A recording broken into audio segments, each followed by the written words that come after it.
السلام علیکم ورحمۃ اللہ وبرکاتہ۔ اب تمام لوگ خیریت اور عافیت کے ساتھ ہوں گے، اللہ پاک سے اس کی امید رکھتا ہوں۔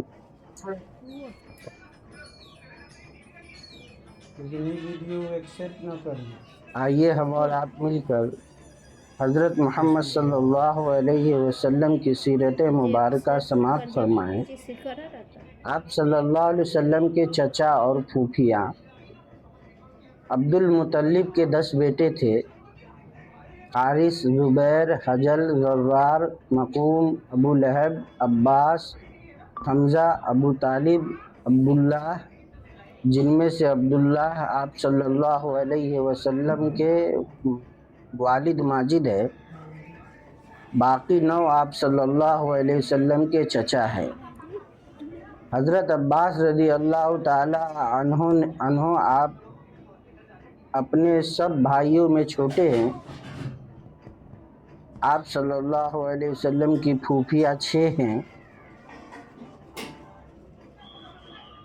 امیمہ، حکیم، برہ، عاتکہ، صفیہ، عربی۔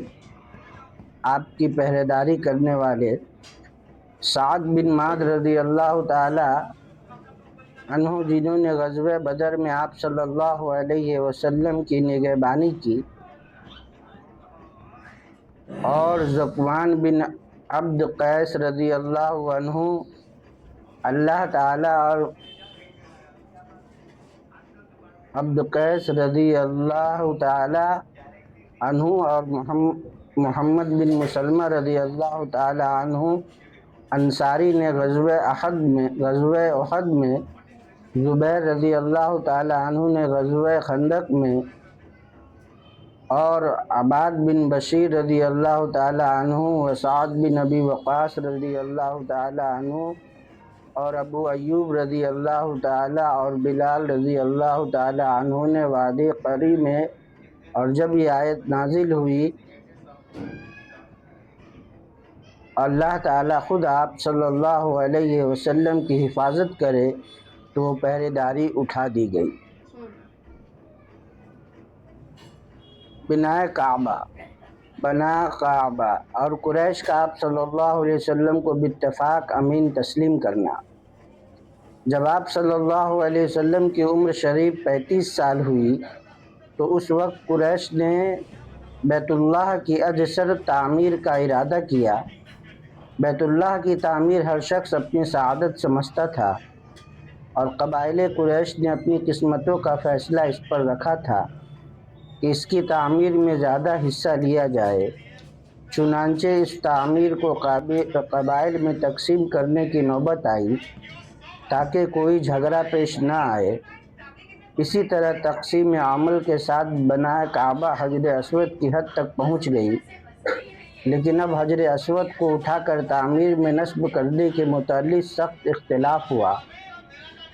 ہر قبیلہ اور ہر شخص کی خواہش تھی کہ وہ اس سعادت کو حاصل کرے، یہاں تک کہ قتل و قتال پر عہد و پیمان ہونے لگے۔ قوم کے سنجیدہ لوگوں نے ارادہ کیا کہ مشورہ کر کے کوئی صلح کی صورت نکالے، اور اس غرض کے لیے مسجد میں گئے۔ مشورے میں یہ طے ہوا کہ جو شخص سب سے پہلے مسجد کے اس دروازے میں داخل ہو، وہ تمہارے معاملے کا فیصلہ کرے۔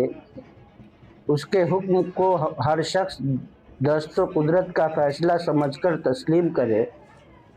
خدا کی قدرت کے سب سے پہلے نبی کریم صلی اللہ علیہ وسلم اس دروازے سے داخل ہوئے۔ آپ صلی اللہ علیہ وسلم کو دیکھ کر سب نے ایک زبان ہو کر کہا کہ یہ امین ہیں، ہم ان کے حکم پر راضی ہیں۔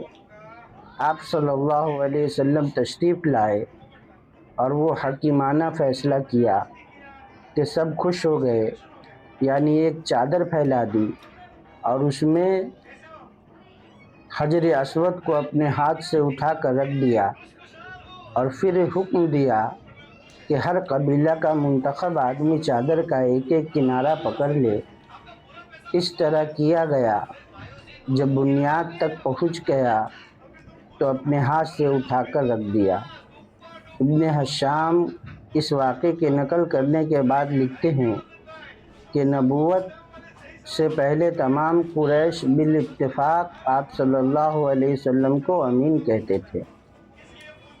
وما علینا الا